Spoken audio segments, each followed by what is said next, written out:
April 30th, 1945. Berlin. 8 meters below the ruined garden of the Reich Chancellery, the air tastes of diesel fumes and damp concrete. Above ground, the city is dying. Soviet artillery has been falling on the government quarter for 6 days without pause, and the great avenues that Albert Speer once dreamed of turning into monuments to a 1,000-year Reich are now heaps of rubble and broken tram wires. Down here, in a corridor barely wide enough for 2 men to pass, a small group waits outside a steel door.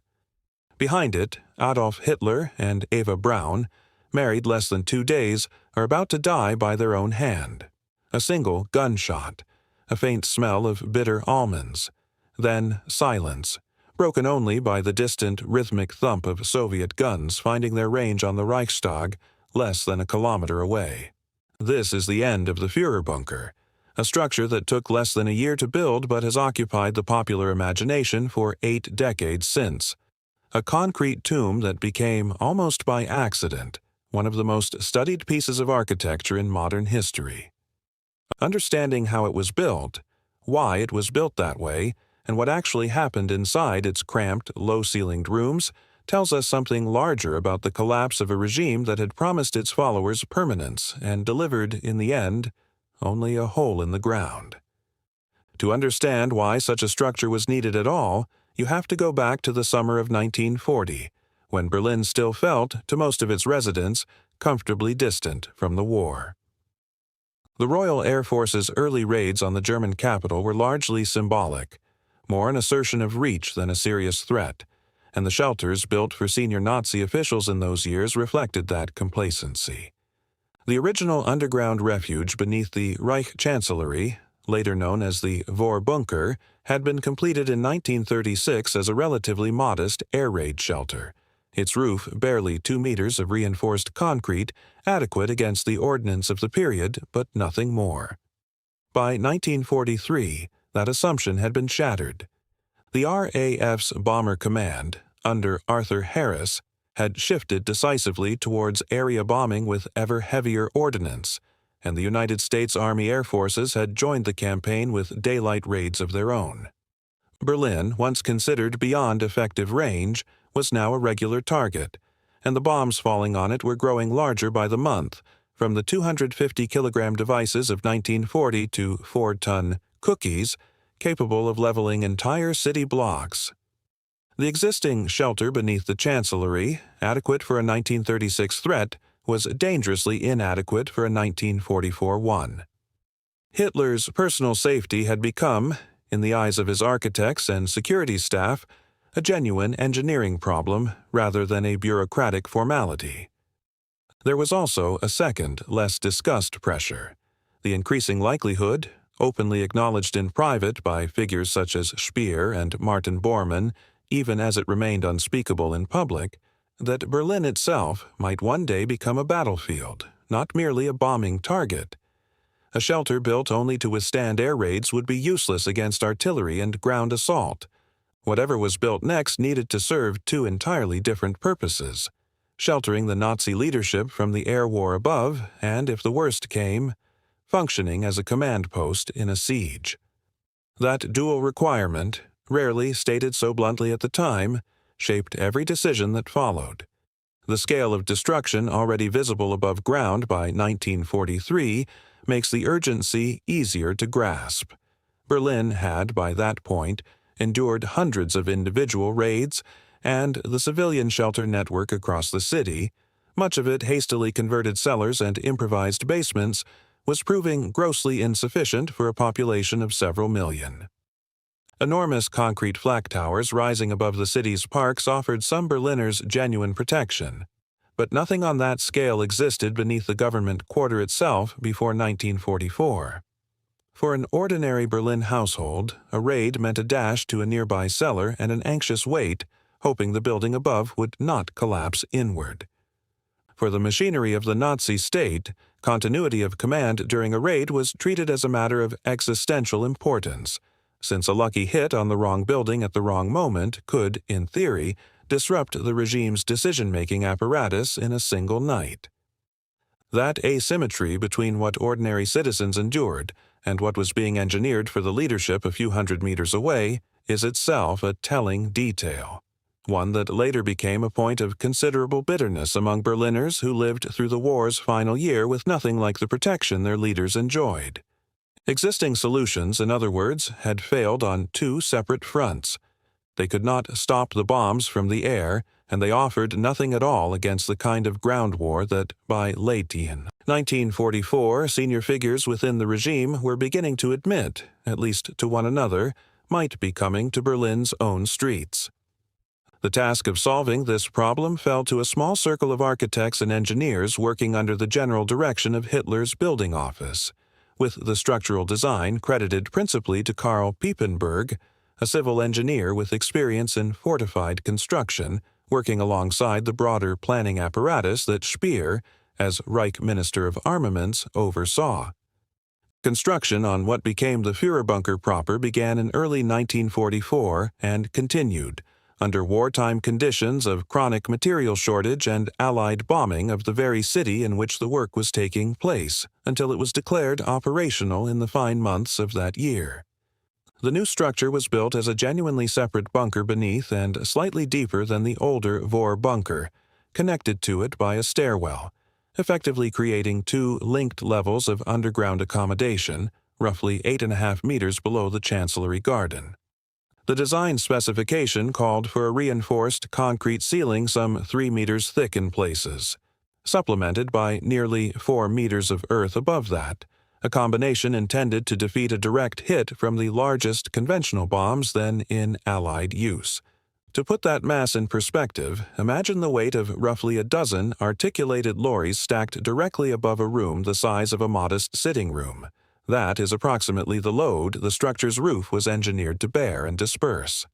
The walls, too, were exceptionally thick reinforced concrete, in places close to 2 meters, a scale of construction more typical of a coastal artillery fortification than a domestic shelter. Inside, the layout was cramped and utilitarian in a way that surprises many people familiar only with the mythology of the place. The lower level, the Führerbunker itself, contained around 30 small rooms arranged along a central corridor, including Hitler's own study and bedroom, a map room where military briefings were conducted late into the night, quarters for Eva Braun, a small conference room, and separate accommodation for Joseph and Magda Goebbels and their 6 children, who moved into the bunker in the final weeks of the war. Ceiling heights were low, corridors narrow, and ventilation depended on a diesel generator and an air filtration system designed to cope with poison gas as much as dust and smoke, reflecting genuine anxieties within the Nazi leadership about chemical attack. Water came from an independent well, sunk specifically to avoid reliance on Berlin's increasingly fragile municipal supply. Furnishing was sparse. Period photographs and post-war interviews with surviving staff describe simple metal-framed beds, plain wooden furniture, and walls painted in a flat, institutional color, rather than anything approaching the neoclassical grandeur Hitler favored for his above-ground buildings. This was function over spectacle, a fortress built by a regime that had, by 1944, run desperately short of both material and time. Skilled labor and construction materials were in such short supply that some of the concrete work is understood to have been diverted from other, officially higher priority military construction projects, though exact figures on labor allocation remain incomplete, and questions about the use of forced or conscripted labor on Chancellery area construction sites during this period continue to be examined by historians using surviving records that are themselves fragmentary. The logistics of getting that much reinforced concrete into the center of a heavily bombed capital city, in the middle of a war Germany was visibly losing, deserve a moment's attention on their own terms. Cement production across the Reich had been squeezed for years by competing demands from the Atlantic Wall fortifications, U-boat pens on the French coast, and a sprawling network of other military construction projects, all drawing on the same finite pool of raw material, rail capacity, and skilled concrete workers. Steel reinforcement bar, essential to prevent the thick concrete slabs from cracking under bomb impact, was itself in direct competition with tank and artillery production, a tension that speaks to how seriously the regime treated the leadership's physical protection, even as frontline units elsewhere went short of basic equipment. Deliveries had to be routed into central Berlin along rail and road networks that Allied bombing was simultaneously working to sever, meaning that construction on the bunker sometimes proceeded in fits and starts, dependent on whichever routes remained passable in a given week.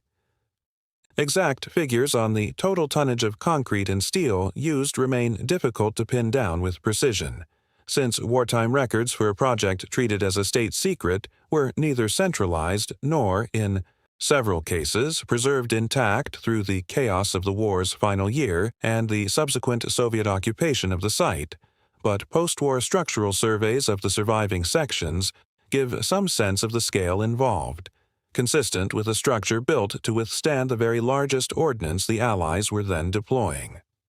Operationally, the bunker's most intensive period of use came in the final 10 weeks of the European War, from mid-February to the end of April 1945, as Hitler relocated there more or less permanently, and the structure evolved from occasional shelter into the actual seat of what remained of the German government. The daily military situation conferences held in the map room during this period, described afterwards by surviving participants including several of Hitler's secretaries and military aides, grew increasingly detached from reality on the ground, with Hitler reportedly directing the movements of divisions that had already been destroyed or that existed only on paper. Soviet forces, advancing through the ruins of the city in the last week of April, were, by some accounts from German defenders in the immediate vicinity of the Chancellery, aware they were closing on the seat of Nazi command, though the precise degree to which individual Red Army units understood exactly what lay beneath the rubble above them is difficult to establish with certainty from the surviving record. What is well documented, through the testimony of bunker staff who survived the war and were later interviewed or gave depositions, including Hitler's secretary Traudl Junge and his valet Heinz Linge, is the psychological atmosphere of those final weeks. A strange combination of fatalism, denial, and sporadic violence, as senior figures moved in and out of the shelter, some, like Goebbels, choosing to remain and die there with their families, others, like Bormann and Goering's rivals, maneuvering for position even as the structure above them literally shook with incoming artillery fire. Much of what happened in the bunker's final hours, including the precise sequence of events around Hitler and Eva Braun's deaths and the subsequent attempt to cremate their bodies in the Chancellery garden using petrol carried down in jerry cans, rests on the testimony of a small number of survivors and has been cross-checked, where possible, against Soviet forensic investigations conducted shortly after the city fell, though some details remain genuinely contested by historians to this day. If you're finding this interesting, a quick subscribe helps more than you know, and it means you won't miss the next episode in this series. Set against other command bunkers of the period,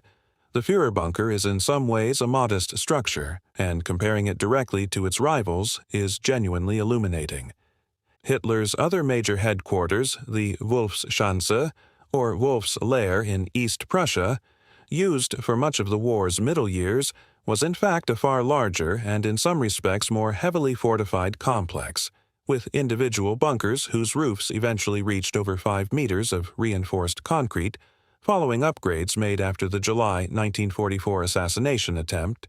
considerably thicker than anything achieved beneath the Berlin Chancellery in the more rushed conditions of 1944.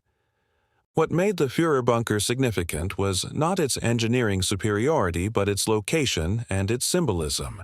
A shelter built directly beneath the seat of government in the capital itself, rather than in a remote forest headquarters. British equivalents present an interesting contrast in philosophy rather than raw structural strength. The cabinet war rooms beneath Whitehall, from which Churchill directed much of Britain's war effort, were considerably less deeply protected in pure engineering terms, relying on a reinforced slab added above the existing basement rather than meters of dedicated concrete, a calculated risk based on the assessment that central London would not face the kind of ground assault Berlin eventually did. The American equivalent, the shelter constructed beneath the east wing of the White House during the war, was smaller still, reflecting Washington's relative safety from direct attack throughout the conflict. In that sense, the Führerbunker's scale and specification reflect a peculiarly German anxiety of 1944 and 1945, the growing, if often unspoken, expectation among the regime's inner circle that the war might genuinely come to their own doorstep, an expectation that neither London nor Washington shared to the same degree, and that turned out for Berlin to be entirely justified. The historical impact of the bunker itself, as opposed to the events that took place within it, is a curious case of a structure whose physical importance faded almost immediately, while its symbolic weight only grew. Soviet forces, having captured the site in the first days of May 1945, conducted an initial forensic examination and removed what physical evidence they could before the bunker passed into a strange limbo during the subsequent partition of Berlin. Located as it was in the Soviet sector and later in East Berlin, the East German authorities made several attempts over the following decades to demolish or seal the structure, partly from a genuine engineering difficulty, given the sheer mass of reinforced concrete involved, and partly from an evident political anxiety about the site becoming a point of pilgrimage for unreconstructed Nazi sympathizers. Portions of the bunker complex were destroyed in demolition works during the 1950s, though the extraordinary thickness of the walls and ceiling meant that complete removal proved impractical, and substantial sections remained buried, largely undisturbed and effectively forgotten by the wider public, beneath what became, after German reunification, an unremarkable residential area and car park in the center of reunified Berlin. Today, a small, deliberately understated information panel marks the approximate location, a decision that reflects a broader and carefully considered German approach to sites associated with the Nazi regime, one that favors quiet, factual acknowledgement over anything resembling commemoration or spectacle. That decision was not reached quickly or without debate. German municipal authorities in the years after reunification weighed the competing risks of leaving the site entirely unmarked, which some feared might itself become a source of rumor and myth-making, against marking it too prominently, which others worried could turn an unremarkable stretch of pavement into an unintended shrine. The eventual compromise, a single low information board rather than any kind of memorial structure, has generally been regarded as a reasonably successful balance between historical honesty and the deliberate avoidance of spectacle. The bunker's more lasting legacy has arguably been cultural and historiographical rather than architectural, shaping decades of films, books, and documentaries, and serving as a case study, examined by historians and by a smaller community of military engineers, in how a collapsing state allocates its last remaining resources of concrete, steel, and skilled labor when survival itself is no longer realistically in question. It has also become, somewhat unexpectedly, a fixture of Internet culture, with footage from one well-known dramatization of the bunker's final days repurposed so often in online parody videos that the phenomenon has been studied in its own right as an example of how historical trauma gets absorbed, reshaped, and occasionally trivialized by digital culture decades after the fact. Historians have generally taken a cautious view of that trend, noting that while dark humor is not new, the sheer volume and casualness of bunker-related Internet parody sits uneasily alongside the site's actual historical weight as the place where a genocidal regime finally, physically, ran out of road. What the structure represents, stripped of both the mythology and the memes, is a relatively small and technically unremarkable piece of wartime fortification engineering that acquired an outsized place in historical memory purely because of who happened to die inside it and when. Return for a moment to that corridor on April 30th, 1945, to the group of aides and secretaries waiting outside a steel door while Soviet shells fall on a city their leader had promised would never burn. What the Führerbunker ultimately reveals is not the strength of the regime that built it, but its exhaustion.